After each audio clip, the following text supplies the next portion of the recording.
A Disabled Person Reviews Disabled Meteor, Part 58, Purple Hearts. My friend told me to review this film because it's an adventure, and I assumed that meant the disability rep was a mess, and I instead found myself forced to watch a 2-hour enemies to lovers between a white bigoted military man and a disabled woman of color. I truly feel like I need to put my brain in rice. Don't watch this, it's bad.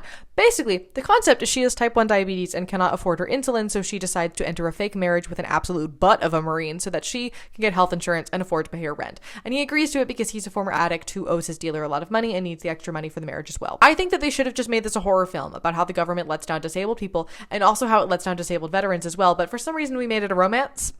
Why? From a disability perspective, they framed her use of insulin, the thing she needs to survive, as like complementary to his former drug use, as if those two things are interchangeable experiences. Like, she doesn't tell anybody she has diabetes. She kind of hides and takes insulin like it's a shameful, dirty thing to do.